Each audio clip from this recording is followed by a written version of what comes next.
Welcome back in. Today we're going to be discussing my top 25 running back rankings for 2024. We're going to be breaking these down into tiers. So let's go ahead and get right into it and start with tier one. Tier one's pretty simple for me, honestly. It's Christian McCaffrey, Brees Hall, and Bijan Robinson. I think all three of these guys carry elite upside. All of these guys obviously have range possibility of being the RB1 this season. All of these guys are the true workhorse in their backfields, heavily involved in the pass game. Pretty much everything I look for in a running back, and these guys check the box. I think these are three guys I think makes the most sense if you're going to take a running back in the first round. So let's move on to tier two, and let's start with Jameer Gibbs.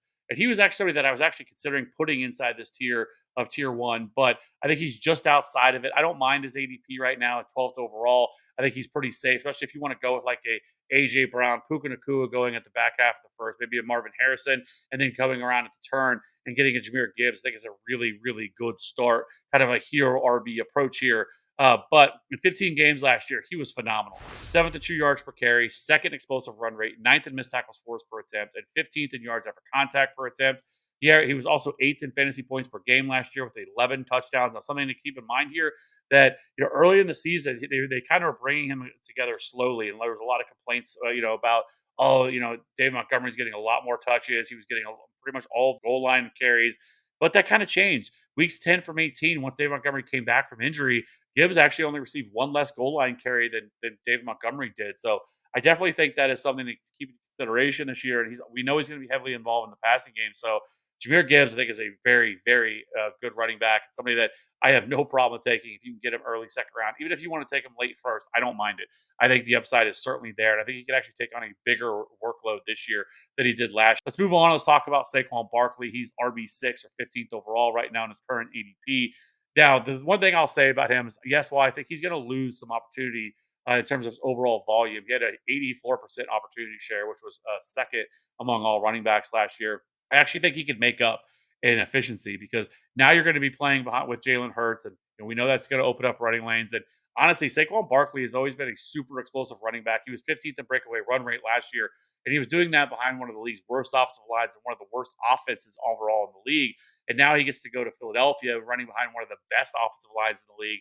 And then you get Jalen Hurts. Now, one of the concerns I hear is that, he's not going to be involved in the passing game as much. But I kind of push back on that a little bit. The Eagles last year targeted the running backs 93 total times, which was like 17th most in the league. So he was actually, they were actually only like 11 targets away from being inside the top 12. So I don't think it's as drastic as people think it will be. But again, I just think he's going to make up for it and maybe some loss of volume and efficiency and the explosiveness that he's going to have within this offense. And really, the other running backs there are still like Kenny Gainwell and Boston Scott. So let's move over to the next tier and let's talk about tier three. And that's where I have James Cook, Kyron Williams, Devon Achane, Rashad White, Travis Etienne, and Kenneth Walker. Now, I've talked a lot about James Cook. I don't really need to get into him anymore. I think he's a great pick. I'm a lot higher on him. Kyron Williams is somebody that I'm a little bit concerned with this offseason. I've kind of went back and forth on really where I want to put him. The stuff with Blake Corum is real. This Rams coaching staff is pretty transparent about when they talk about stuff. They spent all offseason hyping up Puka Nakua and Kyron Williams. Both those guys were very involved in the offenses. And this year, we've heard a lot. Blake Corum and how much they love him, and they think that he kind of presents a possible three down skill set. So, and Kyron Williams dealing with a foot injury. So those are things to keep in mind when you're considering drafting Kyron Williams. But really wanted to talk about Devon Achane. Let's talk about him really quickly. The one thing that worries me is his ADP. 20th overall is a pretty steep price to pay for a running back that's probably not even going to touch the ball or handle 50% of the opportunities from the backfield. This is another backfield that still has Raheem Mostert there. They also drafted Jaylen Wright, who I think is probably still a little bit more of a threat to Raheem Mostert than he is to Devon Achane. But Devon Achane still worries me a little bit here. I think he's still boom or bust. And he's also somebody that's dealt with a lot of injuries. Now, obviously, super explosive, super fun running back. Fourth in yards created per touch. The 7.7 yards per touch last year is just absolutely bonkers. Had 11% target share, but it's just hard to draft a running back that averages less than 10 carries per game and 3.5 targets per game. I think a lot of his numbers last year were buoyed by the 11 touchdowns that he scored.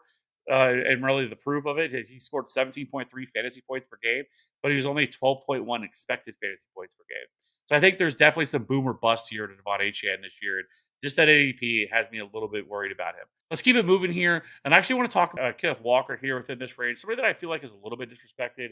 RB16, 56th overall. Last year, he played in 15 games, averaged about a 67% opportunity share, 905 rushing yards, 259 receiving yards, and 9 touchdowns. He was actually pretty efficient with his touches, third in missed tackles forced per attempt, 25th at explosive run rate, and second in juke rate last year. But one thing that stood out to me was actually how good he was as a pass catcher. 14th in yards per route run and fourth in yards per reception. Now, coming out of college, catching the ball was not one of his strong suits, but he definitely appears to be more than suited to be able to do that. Now, this is a different offensive system now. Obviously, Pete Carroll is gone. Finally, they do have Ryan Grubb now as the new offensive coordinator. Matt Waldron is gone from his team as the offensive coordinator. But Kenneth Walker, I feel like, has some sneaky upside this year. Somebody that really wouldn't surprise if he finishes a top 12 running back this year. So getting him at RB 16, 56th overall ADP, I think is pretty nice price to pay for a running back. And if I really do decide to wait on running back and wait till the later, the fourth or fifth round, Kenneth Walker is definitely somebody that I'm going to be waiting on and taking a look at there because I just really like the situation here for Kenneth Walker. And I think the best is still yet to come. All right, let's keep it moving here and let's move on to tier 4. We have Derrick Henry, Joe Mixon, Samir White, Josh Jacobs, Aaron Jones, David Montgomery, and Alvin Kamara within this tier. Let's start this off. I really want to talk about Derrick Henry to start things off. My problem with Derrick Henry, and I'm going to continue to say it all off. I might be in the minority here considering where he's being drafted at RB10 or 31st overall. I just can't get on board with that ADP. I mean, if you look at him last year, 64% opportunity shares, average 16 and a half carries per game, 1,100 rushing yards, 214 receiving yards, 12 touchdowns. But here's the thing. He was only RB16 in fantasy points per game, and he was actually RB22 in expected fantasy points per game last year. 3.92 yards per carry, 41st in yards created per touch. Now, I will say he was still ninth in evaded tackles last year. He heads into an offense now, obviously a much better offense here in Baltimore. We saw Gus Edwards last year have 13 touchdowns, but he still only averaged 11 fantasy points per game. My biggest concern with Derrick Henry is mainly that he doesn't catch passes. He's about to be 31 years old. And how much workload does he really see?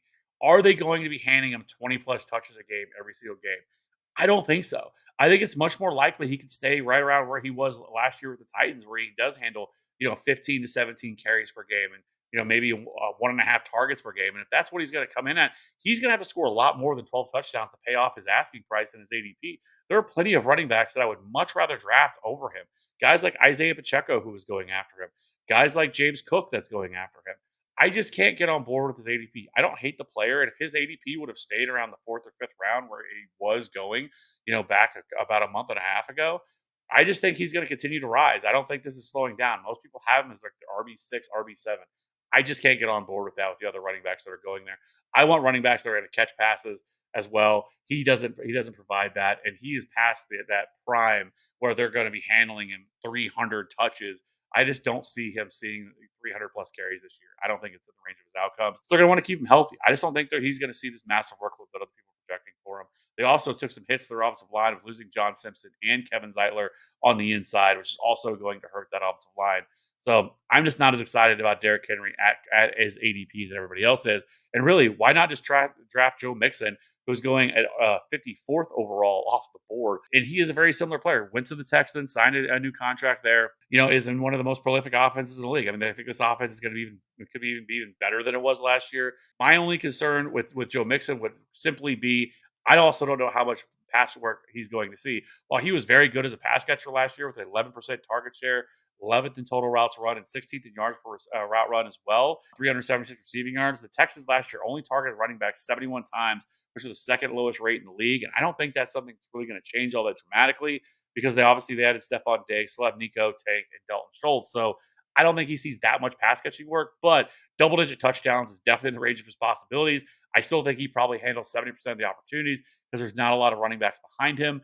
And so, again, when it comes to Derrick Henry and Joe Mixon, just take the discount. Take Joe Mixon almost 2 rounds later. It doesn't make a lot of sense to invest in a very similar situation, a very similar running back who was also very good last year, averaging more fantasy points per game at 15.7 than what Derrick Henry did. So I'll just pass on Derrick Henry and take Joe Mixon. Well, let's keep it moving here. Let's talk about Samir White. He's the last player in this tier that I really wanted to hit on.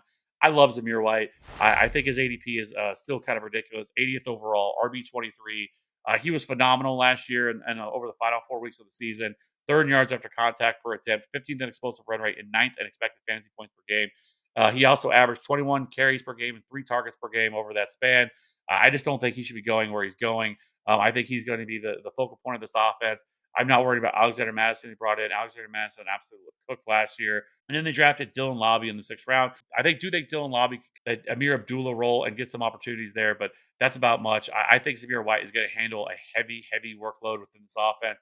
This is a team that really wants to run the ball, rely on a really strong defense, which is why they brought in someone like Christian Wilkins to shore up that defensive front they're going to have. This defense is going to be really good. Could be a top 10 defense this year, which is going to allow scripts not to get out of hand for the Raiders. So Zamir White, I'm going to be buying all day at that ADP. I just think it's ridiculous. That wraps up this tier. Let's move over and let's before we finish this up, we go to tier 5. That's Najee Harris, Ramondre Stevenson, Tony Pollard, DeAndre Swift, and Jaylen Warren. Listen, I'll say this really quickly about the Steelers running backs. I think both of them are in great spots. This is an offense that really wants to run the ball. You bring in Arthur Smith, who is one of the most run-heavy coaches in the league. I mean, his comment that he made, they're going to run 1,100 plays, and they are going to run the ball 550 of them. So, I mean, this doesn't surprise me. Najee Harris was actually pretty good last year, especially down the stretch.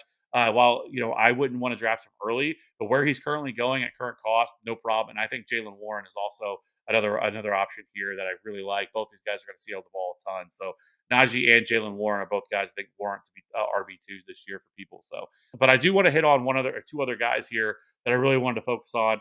One is Tony Pollard, RB28, 92nd overall is his current ADP. I just think that's a little outlandish. I also really like Tajay Spears, who's going about 8 picks after he is. So I think either one of those guys are great spots. But I do think Tony Pollard is going to be the 1A within this offense after they sign him this offseason.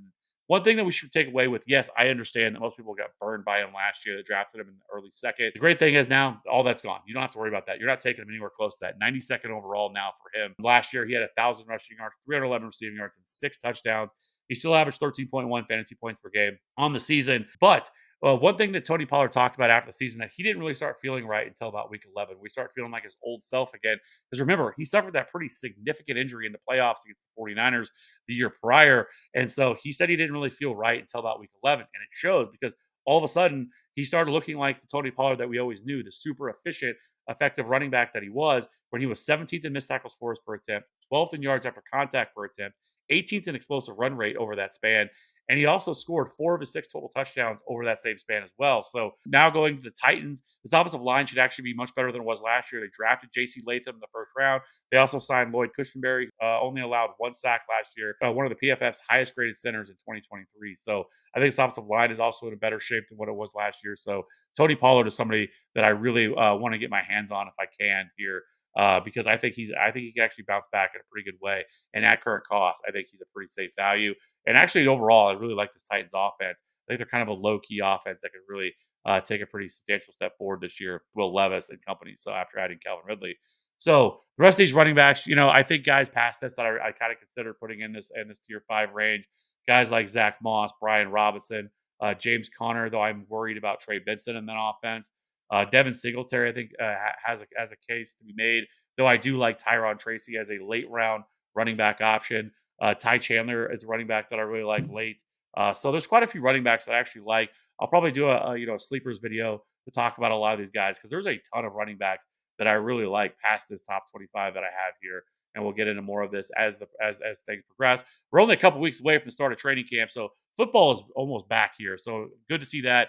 Be sure to keep it locked in here. Be sure to hit that like and subscribe button. We got a lot more content coming. We're going to get into a lot more of these other situations and these other running backs. But we'll see you on the next one. Bye.